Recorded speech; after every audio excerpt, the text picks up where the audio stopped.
திருப்பைஞ்சீலி காவிரி வடகரையில் பாடல் பெற்ற தலங்களில் 61வது தலமாக விளங்குவது திருப்பைஞ்சீலி. அருள்மிகு விசாலாட்சி அம்மன் உடனுறை ஜீலிவனேசுவரர் திருக்கோயில் திருச்சி மாவட்டம் மண்ணச்சநல்லூர் வட்டத்தில் அமைந்துள்ள இத்திருக்கோயில் திருமணத்தடை நீக்கும் பரிகாரத் தலமாக விளங்குகிறது. மேலும் யமதர்மராஜனுக்கு தனி சன்னதி அமைந்திருப்பதும் இங்குதான். கிபி 6ஆம் நூற்றாண்டுக்கு முற்பட்ட இத்திருக்கோயில் 1ஆம் ராஜேந்திர சோழன், 1ஆம் ராஜாதிராஜ சோழன், சுந்தரபாண்டியன், மகேந்திர பல்லவவர்மன் உள்ளிட்ட பல்வேறு மன்னர்கள் திருப்பணி செய்திருக்கின்றனர்.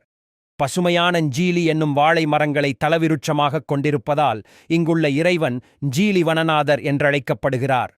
இத்திருக்கோயில் செவ்வாய் தோஷம், தார, புத்திர தோஷம் போன்ற பல்வேறு தோஷங்களை நீக்கும், திருமணத்தடை நீக்கும் பரிகாரத் தலமாக விளங்கி வருகிறது.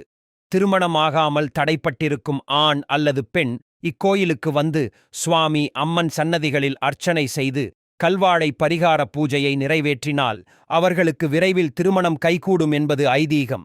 கல்வாழைக்கு மாங்கல்யத்தைக் கொண்டு தாலி கட்டி பரிகாரத்தை நிறைவேற்ற வேண்டும்.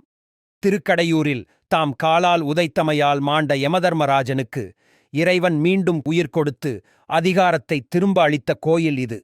அதிகாரம் இழந்தவர்கள், உத்தியோகம் இல்லாமல் இருப்பவர்கள், கடன் பிரச்சனையால் சிக்கித் தவிப்பவர்கள் இச்சன்னதியில் வழிபட்டால் பலன் பெறுவர் என்பது ஐதீகம்.